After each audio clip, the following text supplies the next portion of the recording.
Okay guys, pag-usapan naman natin tong offer ni Rosmar na piso para sa parcel na mababalot mo. Ito ba ay oportunidad para sa mga walang kita o pananamantala sa kahirapan ng mga taong walang-wala talaga? Ito nga po yung post ni Rosmar. Looking for magbabalot ng parcel. Piso per parcel, kaya kung maka 2K parcels ka, 2K ang for you. PM Rosmar May or Revilla, Tagaytay yung location. Yung malapit lang kasi stay out only. At yung kaya mag-start today. Kahit ilan pa kayo. Basta mabilis magbalot. Halo, chat. Bago tayo pumunta sa kritisismo, but don't worry guys, may bawi naman ito sa dulo. Kaya panoorin nyo ng buo. Post siya. Kita nyo to? Tapos pagtatawanan nyo lang yung piso per parcel sa extra work.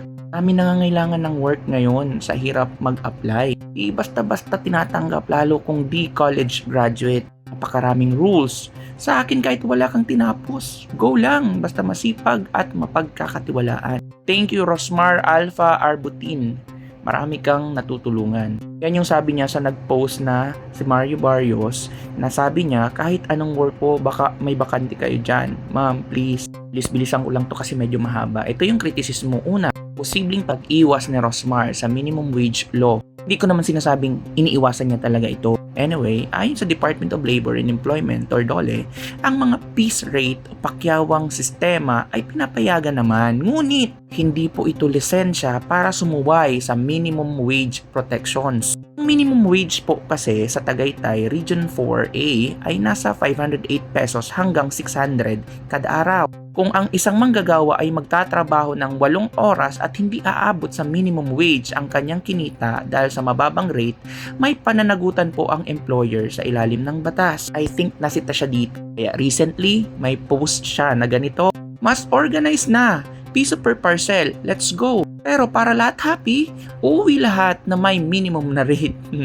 Yes, kung below minimum rate ang nabalot mo, mag-uuwi ka pa rin daw ng minimum rate. Pero kapag sobra sa minimum rate ang nabalot mo, makukuha mo pa rin ang sosobra. At ang pinakamaraming mabalot per day, may bonus pa. Ayan na. At yung mga pumunta kagabi at umuwing malungkot, PM Rosmar May para makuha ang kabuuan ng per day minimum rate nyo. Huwag kayong mag-alala, di ko pa rin kayo hinga ng requirements. Kung dati kayong bilanggo, papasukin ko pa rin kayo sa property namin. Lahat naman ng tao nagbabago, basta wag nyo lang sisirain ng tiwala ko.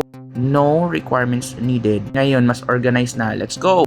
Bilis niya, no? Okay, meron na siyang resolution doon, pero itong number 2. Diba sabi niya, kapag naka 2,000 ka na nabalot na parcel, edi may 2,000 pesos ka. Hindi po kasi makatutuhan ng target ang ganun. Ang pagbabalot po ng parcel ay hindi lang basta pagpapasok ng produkto sa pouch. Sama rito ang paggupit ng bubble wrap, pagtitape, pag-check ng item, at pagdidikit ng waybill. Ang pag-claim na kaya ng isang tao ang 2,000 parcels mag-isa sa loob ng isang araw ay itinuturing ng marami na hindi makatao at imposibleng panatili sa normal na takbo ng trabaho. Ba't dire-diretso? Pagsasamantala sa kahirapan or exploitation of vulnerability. Kritisismo pa lang po tayo, mamaya may sabihin ako sa inyo, relax lang kayo. Dahil sa mataas na antas ng kawalan ng trabaho, alam ng mga employer na may kakagat at kakagat pa rin sa kahit anong presyo para lang may maipakain sa pamilya. Exactly. Ito ang tinatawag na weaponization of poverty. Kung saan ang kawalan ng pagpipilian ng mahihirap ay ginagamit upang makatipid ang malalaking negosyo. Ito naman, di ba? Pero Ma'am Rosmar, relax ka lang. Merong bawi sa dulo. Relax. Kakulangan sa benepisyo at proteksyon. Sa sistemang ganito, walang sapat na proteksyon ang mga manggagawa kung sila ay mapagod, magkasakit, o magkaroon ng physical strain gaya ng paninigas ng kamay mula sa mabilisang pagbabalot o pagbabalot. Walang kasiguruhan sa SSS, PhilHealth o 13th month pay na karaniwang tinatamasa ng mga regular na empleyado. Part na ito, bahala na po si Rosmar dito. Balikan natin tong 2,000 parcels, ideally. Mag-conduct tayo ng short computation. Gagamitin natin ang standard na 8 oras ng pagtatrabaho na katumbas ng 480 minutes to 28,800 seconds. For example, 30 seconds yung bilis mo, so mabilis ka magbalot ng parcel. Ang kabuuang parcel mo sa loob ng 8 hours, meaning sa 30 seconds, kaya mong magbalot ng isa. Meaning sa 8 oras, kaya mong makagawa ng 960 parcels. Wala po yung pahinga. Sinasabi ko lang sa inyo. Straight po yun na 8 hours, walang pahinga, super balot ka lang talaga. Pasok po ba yun sa minimum wage? Pasok naman po siya at sobra pa dito. Kaya kung kaya mong magawa to, hindi magkakaproblema si Rosmar dito. Pero kung mahina ka, pag isa lamang po ang nababalot mo sa isang minuto, 480 pesos po yung magiging income mo. Lugi, mas mababa sa minimum wage. Mas lalo naman kung isa lang ang nagagawa mo sa loob ng 2 minuto. 8 oras, 240 pesos lang po ang makukuha mo. Again guys, ang kwentang ito ay ipinapalagay na ang manggagawa, ikaw, ay hindi humihinto para uminom, umihi, kumain, o mag-unat sa loob ng 8 oras. At dapat lagi nang may sapat na supply ng tape at bubble wrap na nakagupit na. Totoong buhay, bumabagal ang tao habang lumilipas ang oras dahil sa pagkapagod.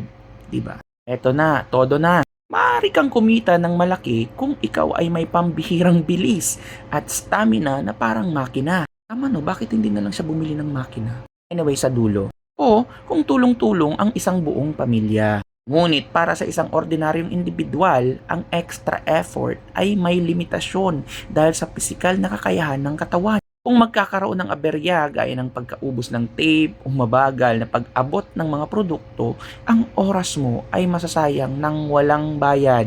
Sayang. Alin ang mas maganda, arawan na may incentive o pakyawan? Ito po ay mula sa pananaw ng karapatan ng manggagawa at makataong pamamahala. Mas maganda po ang arawan na may pa-incentive kapag na-reach ang goal. Siyempre, security of income. May kasiguruhan kasi ang manggagawa na kahit mabagal ang supply ng kargamento o magkaroon ng technical na problema sa bodega, uuwi pa rin siya na may sapat na pambili ng pagkain na naaayon sa minimum wage. Motivation boost.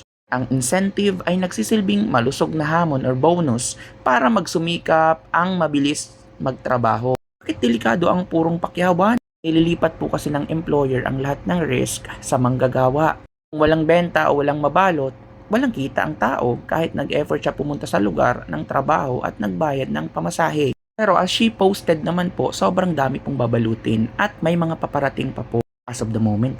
Kaya kung ihahambing, ang aramang sahod ay nagpapakita ng respeto sa oras at lakas na inilaan ng tao. Habang ang purong pakyawan na napakababa ng rate ay madalas na nagiging sanhi ng reklamong kawalan ng katarungan sa paggawa. Pero ito naman yung para kay Rosmar. Sana andito ka pa rin para hindi ka manggigil. Kanya naman, walang mahigpit na requirement sa pag-apply. No resume or experience needed. Hindi humihingi ang mga ganitong trabaho ng college degree, high school diploma o NBI clearance. Diba sabi niya kahit nakulong tatanggapin niya pa rin. Daling pasukin. Kahit sino, basta mabilis ang kamay at kaya magtrabaho agad, ay tinatanggap. Laking tulong ito sa mga taong hindi makapasa sa mga formal na kumpanya dahil sa kakulangan ng pinag-aralan o sa pinag-aralan o dokumento. Hawak mo ang sariling oras mo at bilis or flexibility. Walang pressure sa quota ng kumpanya. Alam naman natin sa formal na trabaho kapag mabagal ka, maaari kang masermonan o masisante. Pakyawan kung gusto mong magpahinga ng matagal, okay lang.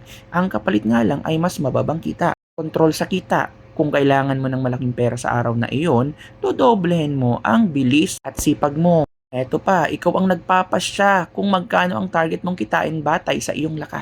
Oportunidad din po ito para sa buong pamilya. Gaya ng binanggit sa post na kung family kayo, maka 10k parcels kayo, pinapayagan sa ganitong setup na magsama ng kasama sa bahay, asawa o mga kamag-anak para tulong-tulong magbalot or magbalot sa iisang pwesto. Makakapagchismisan pa kayo. Giging paraan ito para magka-income ang buong pamilya ng sabay-sabay na hindi pinapayagan sa mga factory o regular na opisina. Bilisang sahod, same day cash or daily pay, lang kinsenas or katapusan na hihintayin. Karaniwan sa mga pakyaw na stay out na ganito, ibinibigay ang bayad pagkatapos ng shift o sa katapusan ng araw or daily cash out. Napakahalaga nito sa mga pamilyang isang kahit isang tuka. Mas mataas na potensyal na kita para sa super speed worker. Sobrang bilis mo para sa iyo to. Kung gusto mo, iba opportunity ito.